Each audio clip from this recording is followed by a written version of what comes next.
오늘 읽었던 말씀은 누가복음에만 우리 나온 3복음서의 공관복음에 다 나오지 않고 오늘 보면 마태복음과 누가복음에 같이 나온 내용입니다.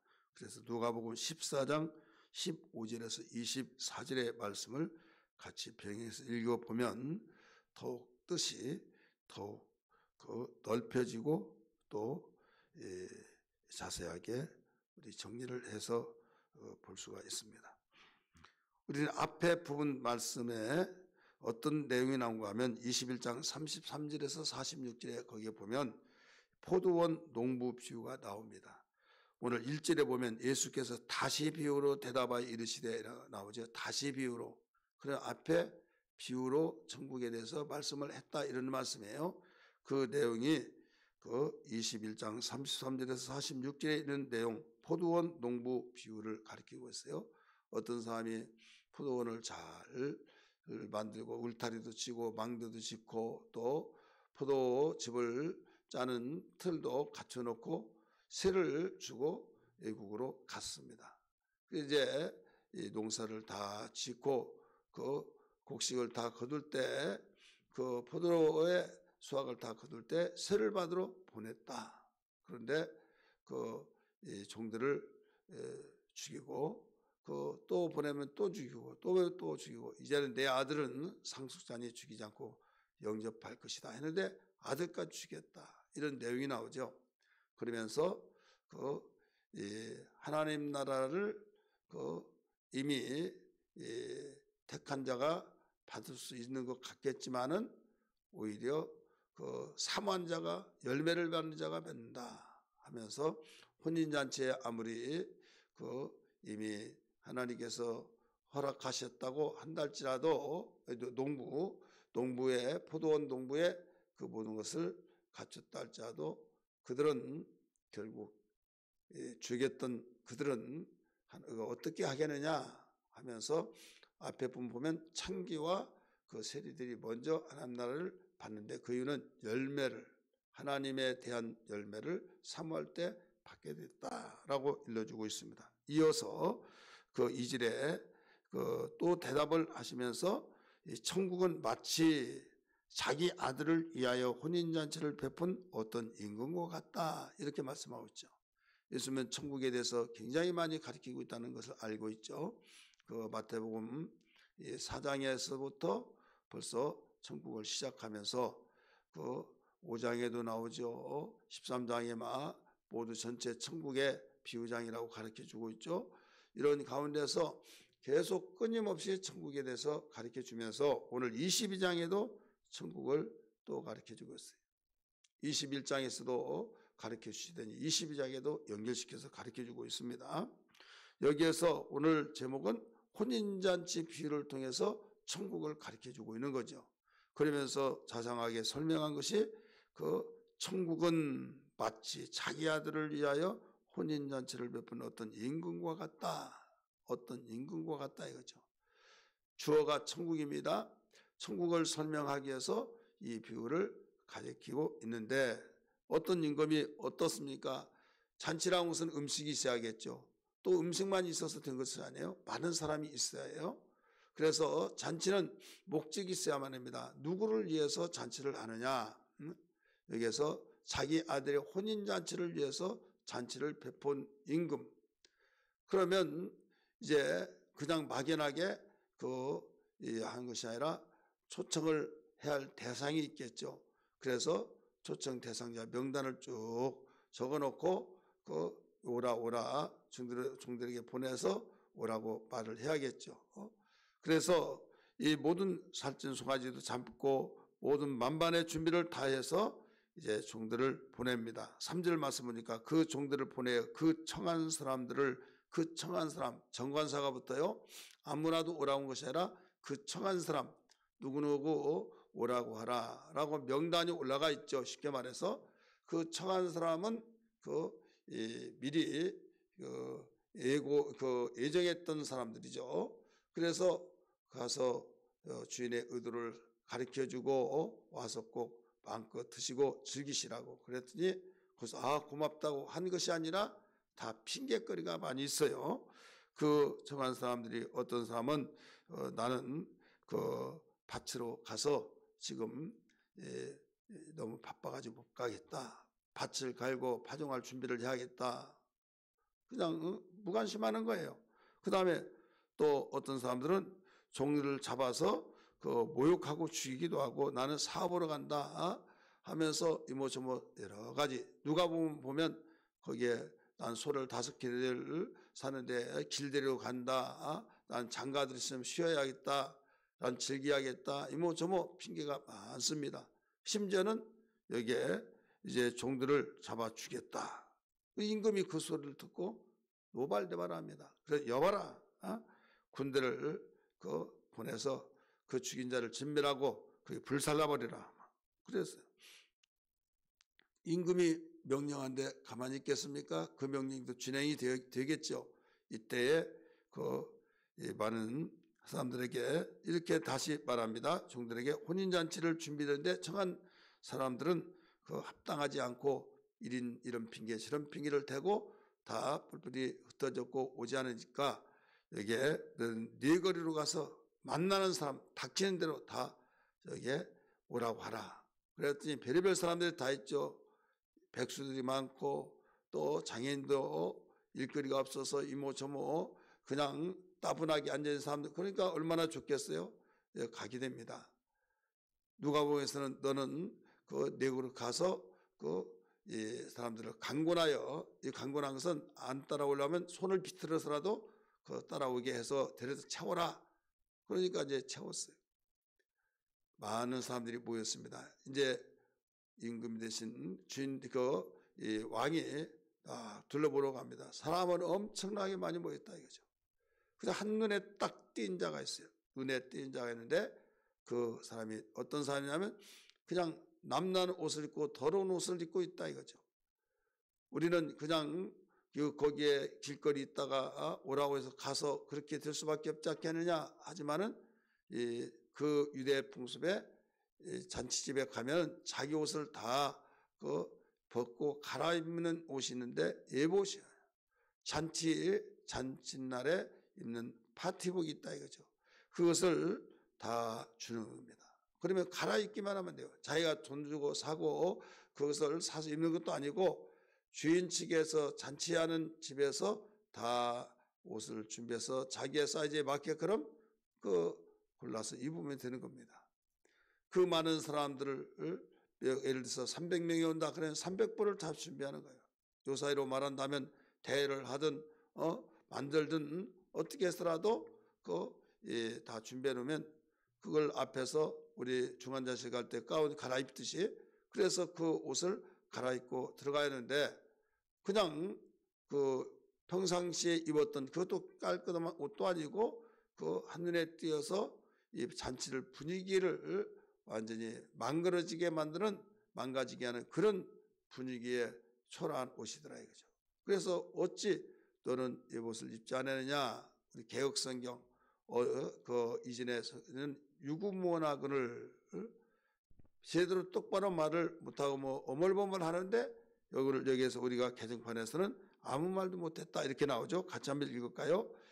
임금이 11절 시작. 임금이 손님들을 보러 들어올세 거기서 예복을 입지 않는 한 사람을 보고 이르되 친구여 어찌하여 예복을 입지 않고 여기 들어왔느냐 하니 그가 아무 말도 못하거늘 아무 말을 못했다 이거죠.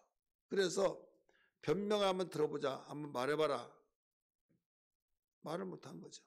그래서 종들에게 말합니다. 여봐라 저자를 손발을 묶어서 바깥 어두운 데 던져버리라. 거기서 슬피 울며 이를 가게 하라. 그렇게 했다 이거죠. 이게 바로 오늘 혼인잔치를 베푼 비유를 통해서 여기에 천국을 가리키신 주님의 말씀입니다. 그러면 결론이 뭐냐면 14절의 말씀 나와요. 청함을 받은 자는 많되 택함을 입은 자는 적으니라 이 말씀이 나오죠. 자 여기에서 택함을 받은 자 또 청함을 받은 자 그러면 여기서 청함 받은 자가 아무리 많을지라도 택함 받지 못했으면 천국에 못 간다 이렇게 생각하기가 쉽죠. 여러분 이걸 정신을 바짝 차리고 이 내용을 잘 보셔야만 됩니다. 왜 그런가 하면 누구는 이 택함 받은 사람의 잘못 생각해서 응아하고 태어나는 순간에 너는 천국 갈 놈, 너는 지옥 갈 놈 딱딱 택해가지고 구분해서, 그러니까 아무리 전도를 하고 아무리 데려다 놓더라도 몇 년 동안 다니더라도 결국은 믿지 않고 세상으로 가버리고 하나님 등지고 핍박쟁이 되고 예수를 부인하더라. 그러니까 역시 택한 자가 있나 봐 해가지고 이야기합니다. 물론 택한 자가 있습니다. 그러나 우리는 그냥 응애하고 태어난 순간에 모태에서부터 택한 자, 그러면 그 사람하고 완전히 구별되어서 어떤 사람은 억울하지 않느냐, 그러니까 하나님의 영역이다 이렇게 해서 예지 예정 택함을 입은 사람들은 별 수 없다. 하나님의 영역이기 때문에 누가 이걸 뭐라고 할 수 있느냐라고 할 수 있어요. 그러나 우리 여기에 혼인잔치 비유를 자상하게 보면 3절을 같이 한번 봅니다. 다시 그 종들을 보내요. 그 청한 사람들을 이렇게 나와요. 그 청한 사람, 택한 사람이에요? 청한 사람이에요? 청한 사람이죠. 그 청한 사람은 이미 잔칫날에 청하기로 결정되어진 사람이에요. 결정되어진 사람, 택한 자를 결정되어진 사람을 한 게 아니라 청한 사람이 결정된, 정관사가 붙였잖아요. 아무라도가 아니라 누구. 여러분 결혼식 할 때 청첩장을 보낼 때 누구 다 결정된 사람이 보내잖아요. 잔치집에 없다고 해서 막 지나간 사람, 잔치 우리 결혼식 하는데 음식이 남습니다. 여기 와서 다 드세요. 자리 채우려고 그런 건 아니잖아요. 그러면 여기에서도 마찬가지, 왕이 아들을 위해서 혼인잔치를 위해서 잔치를 베풀 때 뭐를 준비했어요? 음식을 다 준비하고 이제 거기에 사람들이 아들 혼인을 축하해 주기 위해서 청한 그 사람들이 있는데 그들은 사업하러 간다. 또 소를 길들여 간다. 또 나는 논밭에 가서 지금 급한 일 때문에 이모저모 다양하게 핑계를 하고 무관심하고 그냥 가더라 이거죠. 그리고 시운동하고 어떤 사람 모욕감을 주고 죽이기도 하더라. 무관심, 핑계 이런 일로 인해서 가지를 않더라 이거죠. 이때 주인에게 종이 보고를 했어요. 그럴 때 어떤 반응이 주인이 나옵니까? 참 마음속에 따분하고 정말 마음속에 잡잡하죠. 음식은 다 준비되었죠. 혼인시간 되었죠. 사람은 없고 빈자리죠. 그러니까 빨리 가서 네 걸로 가서 모두 청하해라. 누가복음에서는 손을 비틀어서라도 이 집을 채워라. 그래서 채웠다 이거죠. 채웠는데 이제 그들을 향해서 구경하러 이제 얼마나 채워졌나 와서 봤더니 그 예복을 입지 않은 자가 어떤 한 사람이 있어 말해서 이런 문제가 나오잖아요. 여기에서 모두 처음부터 청한 사람인데 둘로 나눠요. 하나는 이 결정을 미리 사전에 누구를 청할 것이라는 건 명단이 있고 이건 이 청함을 받은 사람이죠. 근데 청함을 나중에 응급처치 속에서 받는 사람.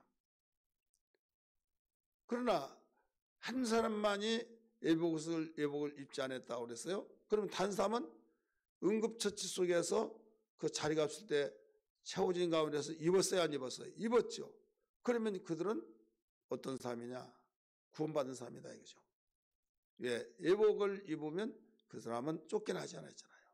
그래서 우리는 어떤 사람이든지 하나님이 택한 사람이 아닌가를 우리는 하나님이 아니기 때문에 몰라요. 모르지만은 하나님이 우리에게 너는 온 천하에 다니며 복음을 전파라. 그러면 전하에서 무관심한 사람이 있을 것이고 관심을 갖는 사람이 있을 것이고 또 거기에서 오히려 멸시하고 핍박하고 고발해서 우리를 난관에 부딪히게 만들고 심지어는 죽이기도 하고 이런 사람들이 있잖아요. 그래서 순교를 당하기도 하고. 그렇다면 여기에서 택함을, 그런데 결론에서는 청함을 받은 사람한테 택함을 받는 자는 적구나 라고 말씀한 이유는 청함을 받은 사람으로서 택함을 받은 사람이 되어야 된다 이거죠. 쉽게 말해서 청함 받는 사람이 택함 받은 사람으로 우리 바로 세워질 때, 곧 그런 사람이 되어질 때 이 사람은 천국에 가게 된다. 이 말씀을 여기서 가르쳐 주고 있는 거예요. 처음부터 택한 사람 물론 있어요. 하지만은 우리가 어머니 배에서 태어날 때부터 이 사람은 택한 자, 우리는 모르잖아요. 그래서 계속 청하는 거죠.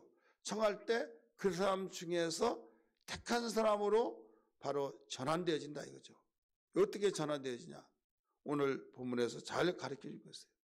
이미 말씀드렸습니다. 3절에서 그 청한 사람들을 그들이 이제 오라고 준비가 다 됐으니까 오라고 그랬잖아요. 근데 그 사람들은 이미 택하여서 청해졌었지만은 오지 않았다. 이 사람은 명단에 올라갔어요. 근데 핑계, 거부, 자기 일정과 바로 겹친다. 또 무관심. 그러니까 오히려 모욕하면서 주의까지 하고. 근데 유일하게 길거리에 있는 사람이라 할지라도 여기서 예복을 입은 사람이 있다. 그 사람은 모두 종합적으로 볼 때 겸손하여서 감사하면서 앞에 들어갈 때 예복옷을 여기에 입으시라고 했을 때 갈아입고 정말 너무 감격스럽다. 왕의 아들의 혼인잔치에 우리가 이런 자리에 정말 초청을 받다니. 물론 우리는 길거리 가다가 이렇게 초청을 받았어. 어쨌든 청했으니까 초청을 받았죠. 아무나 오라. 이것이 100년 만에 한 번 있을 둥 말 둥 이렇게 생각할 수도 있잖아요. 그래서 이 기회란 것을 나에게 겸손으로 받아들이면 이게 택함 받는 계기가 된다. 이렇게 되어진 거죠. 그래서 우리는 겸손한 자는 찾고 교만한 자는 대적하신다 말씀하시고, 베드로 전서 5장 5절에도 겸손한 자는 은혜 주시고 교만한 자는 대적하시고, 야고보 4장 1절에서도 하나님 가까이 한 자는 복이 있는데 바로 교만한 자는 대적하시나 겸손한 자는 은혜를 주신다라고 말씀했잖아요. 성경에 모두 겸손한 자에게만 하나님께 가까이 나갈 수 있는 걸 믿기 바랍니다.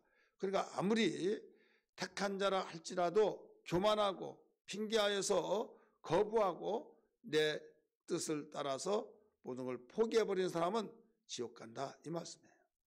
아무리 우리는 정말로 택하지 않은 것 같을지라도 하나님께서 우리를 다 청해 주셨다. 예를 들어서 이스라엘 백성은 이미 택한 백성이잖아요. 하나님이 택하신 것을 누가 이걸 부인할 수 있겠습니까? 그러나 그들이 예수를 저버리고 죽이고 그랬을 때 그것이 누구에게 돌아가요? 이방인에게 돌아가잖아요. 이방인들에게 전하였더니 그들이 너무 좋아서 감사하고 바로 하나님께서 그 이방인에게 복음이 기울여졌다는 것을 예수님이 예언하면서 말씀하시잖아요. 이미 선자들이 하는 글을 읽으면서 건축자들이 버린 돌을 다른 사람이 볼 때 이거 하면서 머릿돌로 사용했다. 그래서 하나님이 주신 기회를 바로 받아들인 그 자체가 택함을 받는 자다. 할렐루야. 하나님이 기회 주신 때 이때를 포착하고 감사히 여기고 겸손하게 받아들인 자가 택함 받은 자다. 물론 이스라엘 백성 지금 처음부터 택한 자가 있지만은 그들은 거부하면 이것은 바로 여기에서 포기하고 교만하고 저버렸기 때문에 구원받을 수가 없다라고 하는 것을 여기서 잘 가르쳐주고 있습니다. 그러므로 오늘 기도할 때 하나님 겸손함으로 나에게 주어지는 그 놀라운 기회를 포기하지 않고 받아들일 수 있는 하나님의 놀라운 기회 주신 것이 나에게 가장 일생에서 가장 큰 축복된 계기가 되게 하여 주옵소서. 이런 고백이 된 기도가 되기를 주님으로 축원합니다. 할렐루야.